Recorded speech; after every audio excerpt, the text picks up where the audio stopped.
ሰላም ናይ ቻናለይ ተኸታተልቲ ኣሚንኹም ድሕናድኹም ኣነ ሰላምኩም ዳኹም መስጋን በብድናኹም ሰላምኩም ብዙሕ ትርፍ ይበለልኝ እምበኣርኸስ ንቻናለይ ሓደሽቲ ዝኾንኩም ላይክ ሼር ሰብስክራይብ ብምግባር ቤተሰብ ኩኑ ቤተሰብ ድማ ብልሙድ ላይክ ሼር ይትሕመው ማለት ስለትገብሩለይ ምትሕብባዕ ድማ ካብ ልቢ የቐኒየለይ ንበልኩ ሎማዓንቲ ድማ ሓፃር ዛንታ ኣላትኒ ዛንታ ሕዘ መፀንእኹ ማለት እዩ። ያው ካብ መጀመርያ እስካብ መጨረሻ ድማ ብፅሞና ክተዳምፅኒ ኣምሃርት ክትኾን ያብለ ለምፀኽዋና እስካብ መጨረሻ ሓብርኩም ነኒ ክትፀንሑ ብትሕትና ይጥይቐኩም ማለት እዩ። ክብራተይ ብልሒ ጓል ኣንስተይቲ ኣትብል ማለት እዩ። ያው ሓብርኩምኒ ፅንሑ ክብራተይ ቻናለይ ተኸታተልቲ ማለት እዩ። ንጥበብ ከም ወርቂ ገይርካ ኣድለያ ይብል መጀመርያ ማለት እዩ። ሓደ እዋን ኣብ ሓደ ዓዲ ሓደ ንጉስ ይገዝእ ነበረ። ሓደ መዓልቲ ለባም ኢሉ ዝገመቶም 3 ሰባት ዓደመ። ንሰለስቶም ከዓ 3 ሕቶታት ኣቕረበሎም። እተን ሕቶታት ኣብ ዓለም ቀዳማይ እቲ ዝቐልጠፈ ነገር እንታይ እዩ? ካልኣይ እቲ ዝመቀረ ነገር እንታይ እዩ? ሳልሳይ ሕቶ እቲ ዝረጎደ ነገር እንታይ እዩ? ናይ ዘን ሕቶታት እዚአን መልስታት ሕዝኩም ድሕሪ 3 መዓልትታት ተመለሱ። እቲ ዝበለፀ መልሲ ሕዙ ዝመፀ ናይ ዓመት ግብሪ ክመሓር እዩ በሎም። እቶም ክልተ ብሓባር ተማኸሩ እሞ ንንጉስ ክሕግዝዎ ጥራይ ደለዩ። እቲ ዝቐልጠፈ ናይ ንጉስ ፈረስ እዩ። እቲ ዝመቀረ ካብ እቲ ኣብ ደንቢ ንጉስ ዝርከብ ንህቢ ዝተረኸበ መዓር እዩ። እቲ ዝረጎደ ከዓ እቲ ኣብ ደንበ ንጉስ ፀጊቡ ዝዓበየ ሓሰማ እዩ ኢልና ንመልሰሉ በሉ። እቲ ሳልሳዮም ገፋፊ ዓሳ እዩ ነይሩ። ንጉስ ዝህቦ መልሲ ሰኣነ። እቲ ሳልሳይቲ መዓልቲ ምስ ኣኸለት ብዙሕ ተጨነቀ። ክጭነቕ ከሎ ጓሉ ረአየቶ። እቲ ዝተጨነቆ ዘሎ ነገር እንታይ ምዃኑ ሓተተቶ። ንሱ ከዓ ዘርዚሩ ነገራ። እታ ጓል ነዚ ምስ ሰምዐት ፍሽኽ በለት። ኣቦኣ ከዓ ኣቦ እዚ ቀሊል እዩ፣ ብዙሕ ኣይትጨነቕ፣ ናብ ንጉስ ከይድካ እቲ ዝቐልጠፈ ሓሳብ እዩ። እቲ ዝመቀረ ልዋም ዘለዎ ድቃስ እዩ። ምክንያቱ ደኺምካ ምስ በዓልካ ካብ ድቃስ ንላዕሊ ዝመቀረ ነገር የለን። እታ ዝረጎደት ከዓ ዓለምና እያ። ምክንያቱ ኩሉ ዝረጉድ ዝበለ ካብኣ ስለ ዝርከብ ኢልካ መልሰሎም። እንታይ ከም ዝብልካ ከዓ ትሰምዕ በለቶ። እቲ ገፋፊ ዓሳ ጓሉ ዝበለቶ ምኽሪ ሒዙ ምስቶም ካልኦት ክልተ ድሕሪ 3 መዓልትታት ናብ እንዳ ንጉስ ከደ። ቅድሚቶም ክልተ መልስታቶም ኣቕረቡ። ንጉስ ግን መልሶም ኣየሐጉሶን። ድሓር እቲ ገፋፊ ዓሳ መልሱ ሃበ። እቲ ንጉስ በቲ መልሲ ኣዝዩ ተሓጎሰ። እቲ መልሲ ከመይ ገይርካ ሓስብካዮ ኢሉ ሓተቶ። እቲ ገፋፊ ዓሳ እናተሰፈከፈ ጓለይ እያ ከመይ ኢልካ መልሲ ሃቦም ኢላ ምኽራትኒ በሎ። ንጉስ እዚ ምስ ሰምዐ በል ንስኻ ናይ ዓመት ግብሪ ተማሒርካ ኣለኻ፣ ንጓልካ ግን ክዳን ተከድንኪ ግን ከምዘይ ተከደንኪ ኮይንኪ ኣብ እንስሳ ተዋሒጥኪ ግን ብእግርኺ እናኸድኺ ህያብ ሒዝኪ ግን ህያብ ከምዘይ ሓዝኪ እናበኸኺ ከለኺ እናስሓቅኺ ናባይ ምፅበላ በሎ። ገፋፊ ዓሳ ግብሪ ብዘይ ምኽፋሉ ተሓጎሰ፣ ግን ብዛዕባ ጓሉ ብዙሕ ተጨነቐ። ብዛዕባ እናተሓሰበ ከዓ ገዛ በፅሐ። ጓሉ ኣብ ኣፍ ደገ ተቐበለቶ። ንጉስ እንታይ ከም ዝበሎ ከዓ ሓተተቶ። ገፋፊ ዓሳ ንጉስ በቲ ዝሃብካኒ መልሲ ብዙሕ ተሓጉሶም ናይ ዓመት ግብሪ ከዓ ምሕሮምኒ በላ። እሞ እንታይ ደኣ ክንዲ ትሕጎስ ዝውሃካ ትመስል እንታይ ኢኻ ኮይንካ? እወዛ ጓለይ በቲ ሓደ ተሓጉሰ በቲ ሓደ ወገን ከዓ ኣይተሓገዝኩን። ንንጉስ ናብኦም ክትመፂ ፀውዖም ከለዉ እሞ እንታይ ኣለዎ? ኣነ ናብኦም እንተኸድኩ እንታይ ከይኸውን ፈሪሕካ? ፈሪሐ ከይኮንኩን ግን ክትኸድዮም ከለኺ ተኸድንኪ ከምዘይ ተኸደንኪ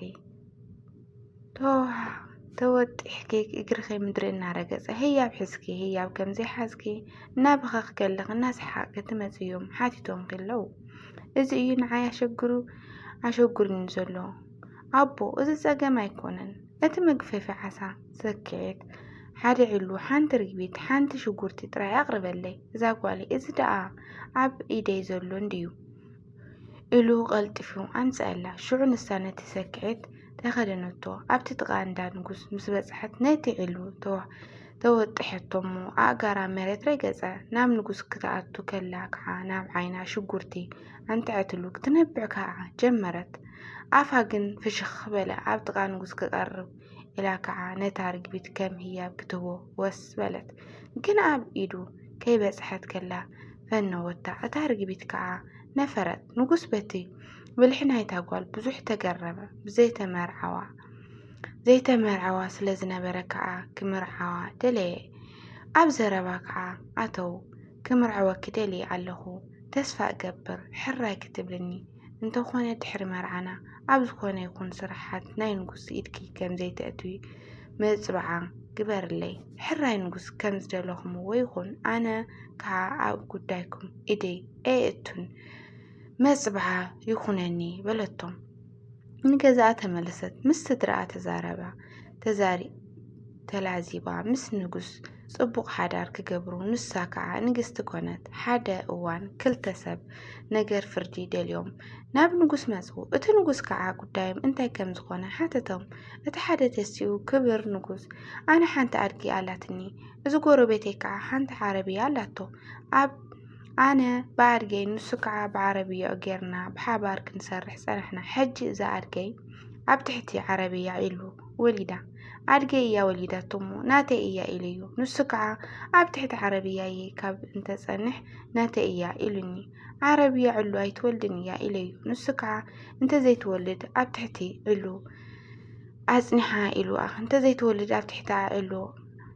أزنحها إلو سلازي قويتانا نقص نازي أفردي كتبنا إنا مسينا بلو نقص كعا عبتحت عربية أو كابت اتسألنح نعو إياه تكبا إلو فردها بو وانا عربية بزوح تحقوسة وانا أرقكن قويو عافرقن دا نقص كوينو كبكي جمار نقص تبو كتحلف كعا كبكي كالي رئيتو مبكي مكنياتو مسحاتتو كعا زرزرو نقرا بتفرد كعا أي تحقوستن شعونة سباي بالكي دمو مقفيفي عاسا حيز كامزا دحار أبتي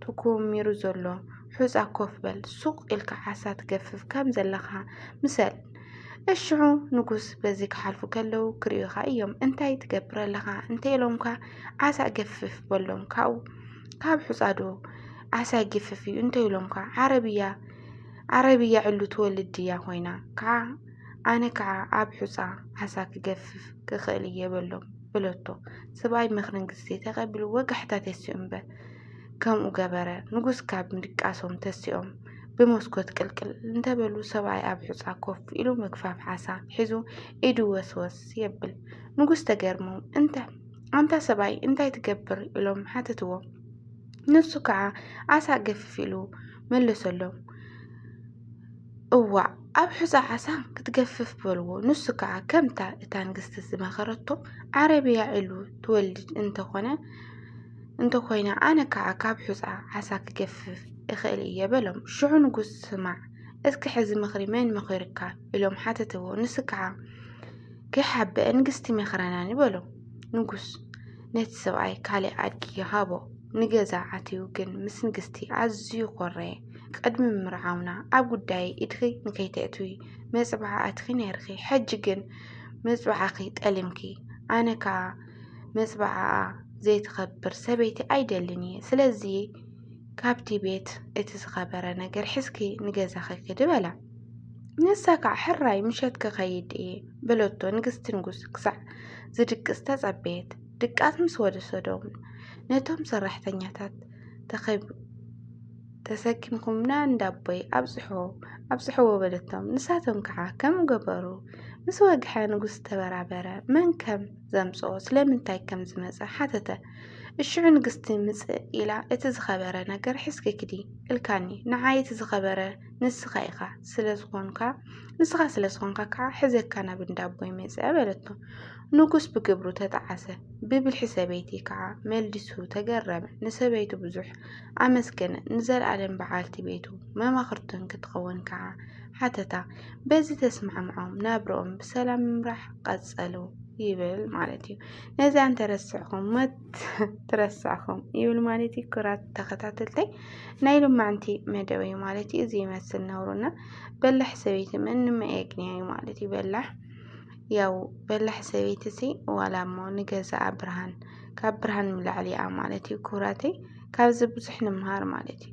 ያው በዓል ገዛና ድዩ እንተስ ክኹሪ እንተስ ለየልዩ ቃላት ከዝንዛሲ ካብ ገዛ ይውፅለይ ትለልየክ ነገር ሕዝኪ ውፅለይ ይብልዋና እቲ ዘድልያ ነገር ድማ ሰብኣያይና እቲ ዘድልያ ነገር ሕዛ ወፃ ማለት እዩ። ክቡራተይ ደስ ልብል ዛንታ ኩልና ንምሃረሉ ልግባእ ዛንታ እዩ ለማለት እዩ። ንኣኹም እውን ደስ ከም ልበለኩም ደስ ልኩም ክኾኑ ለምሃር ዛንታ እዩ ብለ ይሓስብ ማለት እዩ። ክቡራተይ እስካብ መጨረሻ ስለ ለዳመፅኩኒ ድማ ካብ ልቢ ቀኒየለይ ናበልኩ ማለት እዩ። ላይክ ሼር ሰብስክራይብ ምግባር ደግሞ ኣይትሕመቁ ክቡራት ናይ ቻናለይ ተከታተልቲ ብቀጻሊ ቪድዮ እስካብ ንራኸብ ሰሰናይ ኢላበልኩ ብዚ ክሳናወተኩምና ላይክ ሼር ናገበርኩም ኣበራትዑኒ ሰሰናይ ክቡራተይ